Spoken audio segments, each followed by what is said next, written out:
जय माता दी मित्रों, बड़ों को प्रणाम और छोटों को प्यार। आज हम भगवान श्री गणेश की कथा का श्रवण करेंगे। मन को शांत और कथा को धैर्य से सुने। कथा को पूरा सुनने से उसका पूर्ण फल मिलता है। पहली कथा अनुसार एक बुढ़िया माई थी जो रोजाना मिट्टी के गणेश जी की पूजा करती थी, लेकिन वो मिट्टी के गणपति रोज बनाए और वो रोज गल जाएं। उसके घर के पास एक सेठ का मकान बन रहा था, तो वह वहां जाकर बोली, मेरे लिए पत्थर के गणेश बना दो। मिस्त्री बोले, जितने में हम तेरा पत्थर का गणेश खड़ेंगे उतने में तो अपनी दीवार ना चिनेंगे।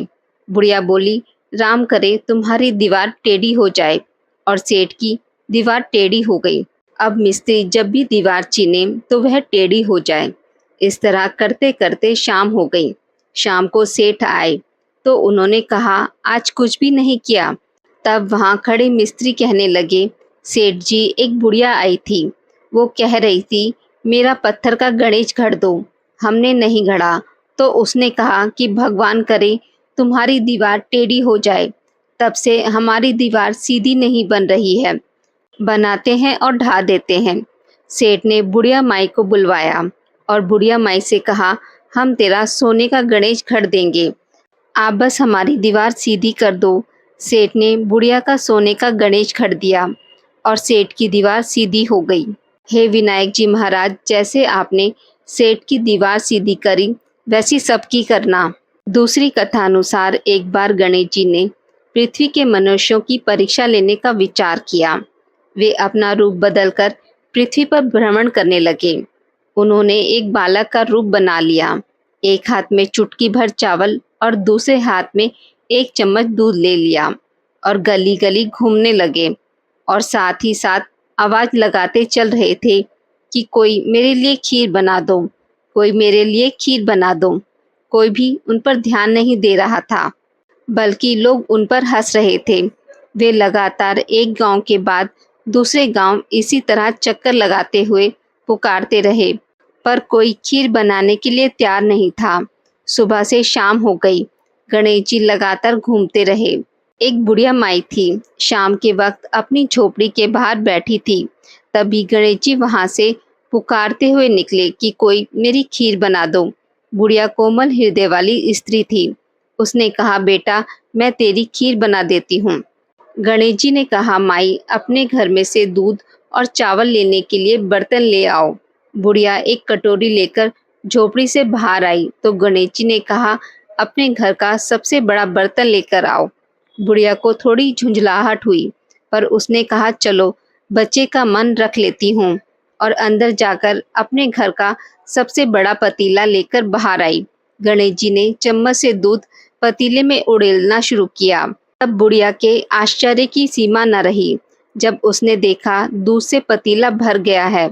एक के बाद एक बर्तन झोपड़ी से बाहर लाती गई और उसमें गणेश जी दूध भरते चले गए। इस तरह घर के सारे बर्तन दूध से लबालब भर गए। गणेश जी ने बुढ़िया से कहा, मैं स्नान करके आता हूँ, तब तक तुम खीर बना लो, मैं वापस आकर खाऊंगा। बुढ़िया ने पूछा, मैं इतनी सारी खीर का क्या करूंगी? इस पर गणपति जी बोले, सारे गांव को दावत दे दो। बुढ़िया ने बड़े प्यार से मन लगाकर खीर बनाई। खीर की भीनी भीनी मीठी मीठी खुशबू चारों दिशाओं में फैल गई। खीर बनने के बाद वह हर घर जाकर खीर खाने का न्योता देने लगी। लोग उस पर हंस रहे थे। बुढ़िया के घर में खाने को दाना नहीं है और यह सारे गांव को खीर खाने की दावत दे रही है।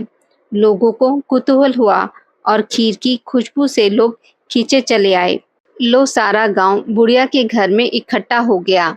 जब बुढ़िया की बहू को दावत की बात पता चली, तब वह भी वहां सबसे पहले पहुंच गई। उसने खीर से भरे पतीले को जब देखा तो उसके मुंह में पानी आ गया। उसे बड़ी जोर से भूख लगी थी।